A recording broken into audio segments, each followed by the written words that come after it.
everyone, Savvy here, and today we are going to be flipping through my business bullet journal to see my plans for expansion and how I kind of organize my business ideas. So this journal says trust your crazy ideas at the top. I got this from a professor at DePaul University when I was getting my master's there.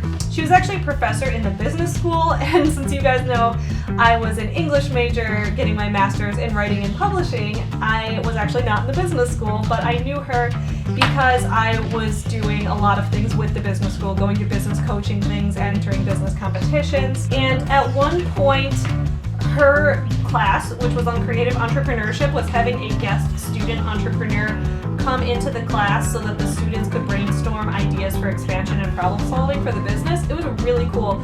So I was the student who got to do that, so I went in with Forever Home Friends and was like, hey, here's my business, here's how I need to grow, help me brainstorm, and it was wonderful. So she gave me this bullet journal that day as a gift, as like a thank you for doing this, which she honestly didn't need to do because I wanted to thank her for all the new ideas that I got. I decided to use this starting off to kind of journal about the ideas I got from that session that day, and then now I'm using it for all of my expansions to do things related to Forever Home Friends.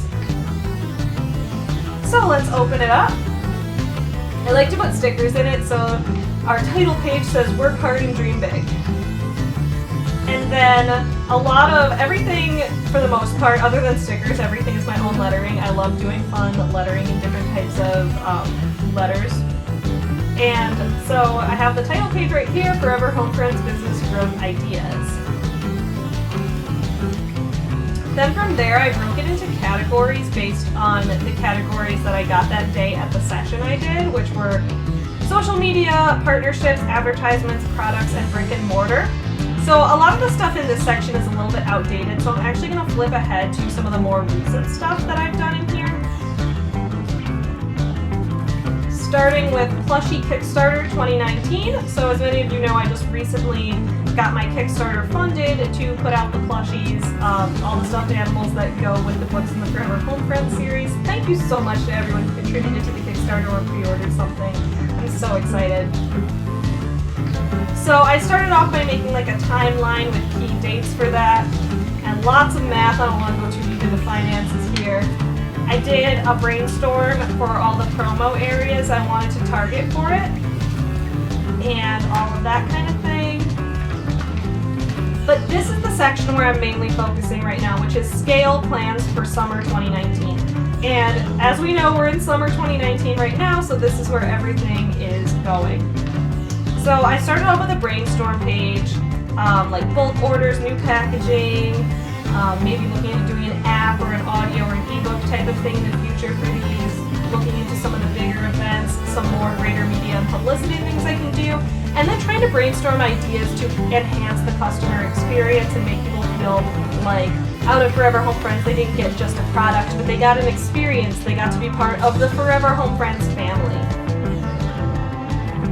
So this is where I started with customer experience. So I've been trying to brainstorm ideas for my books, my stuffed animals, and my combos, thinking of new things I can include to make the stuffed animals feel even more immersive and make the books feel more immersive. So right now I'm trying to look at different ideas and get quotes from different manufacturers on things. I have my goals here to increase my profit margins. Right now, I'm looking at a printer that would charge a cost of $1.97 to print each book and to ship it to me. So in total, that would be $7,861 because I would have to order 1,000 of each book to get them at that low of a price, and I have 4 books. So I'm trying to break down how much that would cost to pay. And then I'm trying to figure out like how long would it take if I was able to put aside $300 to $500 per month to try to save up for this. My answer was too long because it would take at least a year to save up enough money for that. So I'm trying to just kind of look into different processes for that, look into different things I can do to try to decrease the cost of printing the books so that I can increase my profit margin. Basically, that just means I have to print the books in greater quantity because there's no other way to decrease the cost of printing. And right now, I'm working on a brainstorm page for bigger events. What art shows and festivals do I want to do? What conventions do I want to do? Where do I want to travel within the country to do that? These pages are blank because I need to sit down and work on my media publicity brainstorming, trying to figure out all the different ways that I can try to pitch to television stations, radio stations. I was on the radio once and it was wonderful, and I can't wait to do that again. So that's kind of one of my next steps, is working on this. And then this is going to be like a more like future thing. I'm not ready to add tech or interactive elements in that sense yet. I do have a website, and I'm working more on like trying to increase what is going to be available on the website. I'm going to try in 2019 to release a coloring book, so keep that in mind. I'm not promising any dates yet or anything, but that's one of the next projects I want to work on, is getting a coloring book ready for the characters so that you can color them as well as read their stories. And then in the future, if you guys remember, like Disney had those interactive storybook games in the 90s, I want to try to look at creating that kind of like simplistic game.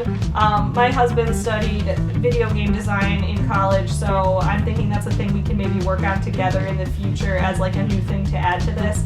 But that's not ready. That's like years down the line I'm looking on that case. And then I haven't written them in here yet, but I'm going to be trying to come up with some discount codes. So I'll run a couple sales here and there, and I want to know what dates that sale is going to run from and run until, and where I'm going to publicize it. Generally, that would be either in my YouTube video or in my Instagram story, where you can unlock the code. There aren't any discounts happening right now, but when they are happening, I'll make sure to let you guys know. Then networking, all the different groups that I'm a part of. I recently joined the Uptown Chamber of Commerce because Uptown Chicago is where I live, and I might look into joining the Glenview Chamber of Commerce because my mom lives in that suburb and she's our stuffed animal designer. So that's kind of some other things I'm looking into, working with other small businesses that are local to me, seeing if we can help each other out, sell things with each other, do events together, that kind of thing. Then I'm going to be looking at email marketing. I do currently have a pub dates list, but I need to look at how to automate that through MailChimp because right now I'm doing everything by hand and it's taking way too long. So that's another thing that I'm working on. This is the concept of getting a business loan, which I don't have right now, but it's one of the things I'm considering as a way to get the startup capital to expand my business. I just did a Kickstarter, which helped a lot. Running a business always costs, like 20 times more money than you think it's going to. But I'm looking into potentially getting a loan if I come up with a plan to be able to pay it back within a year. So those were kind of brainstorming sections more where I was breaking down different ideas. This is my checklist and calendar section, which kind of breaks it down into more specific tasks that need to be done. So I broke down my checklists and calendars into a list itself, because why not? So all the checklists that I need to make, like daily social media habits, steps to get a business loan, timeline to repay the loan, if I choose to go down that path. I'm still weighing the pros and cons and shopping around. Steps to getting things printed in bulk and cheaper. Stores to pitch to. Now stores are something that will happen after I get a cheaper printing price, but that's another whole thing. Don't looking at my discount codes yet, they're a secret. But yeah, so I'm trying to do a new Instagram habit where it's like every morning I do some kind of business related picture. Like here's my bullet journal, here's my office setup, here's my hashtag boss babe life, right? All that stuff. Midday, a promo pic featuring the books, the stuffed animals, showing people the products themselves. And then at night every day I post a cute picture of Chewie or a Wrigley or a cute picture of one of the dogs so that everyone can see them. And then I'm going to start looking more into running a few ads. Then I'm looking at some different stores that I might want to sell to. For right now, I don't sell the books to a lot of stores. They're in a couple stores, but stores are not the most profitable for me because I get the books printed in such small quantities that I only end up making like $1 or $1.50 per book in profit. The author world has tried to condition me to believe that is normal, but I will not stand for that. I believe I should be making at least like $5 to $7 in pure profit per book, and the reason for that is that this is my own business. I run everything myself, and I've watched enough Shark Tank to know when my margins suck butt, and that's what they do right now. So getting books printed in bulk, then I'll be able to sell them to stores for a cheaper wholesale price, and then I can kind of work more with store partnerships. I especially want to do that with the stuffed animals. I think it would be so cute. So that's why I have at the bottom, do not pursue selling to stores until you have all books in bulk production for $2 a piece or less. No consignment. Stores try to get you on consignment. That's such a thing, especially with newer authors or indie authors. Stores say, hey, yeah, we'll take your book on consignment. We're not going to buy it up front as inventory. If it sells, you'll get 60% of the profits. No, I'm not spending my time on that. If that works for you, like, I'm not saying that's a bad way to do things. If consignment selling is a way that you've been able to make good money, like, keep doing what you're doing. But for me, that is a paperwork nightmare, okay? So no. Then these are for my upcoming meeting with the Uptown Chamber of Commerce. Notes I'm going to take on that. Here's like my Instagram schedule. I schedule 3 posts per day per week on Hootsuite, and then I'm trying to get in the habit of posting on my Instagram for Forever Home Friends more. I've been researching hashtags here, but that is my business bullet journal. I hope you guys enjoyed getting to take a peek inside and see the kind of things that I work on with my business every day. Please let me know in the comments below if you have any suggestions for good bullet journaling practices, or if you have any questions about the process of running a small business and anything more you'd like to know about that. I would be happy to help. Thank you so much for watching this video. I hope you enjoyed it. I will see you guys again soon. In the meantime, please don't forget to support small businesses. Happy bullet journaling!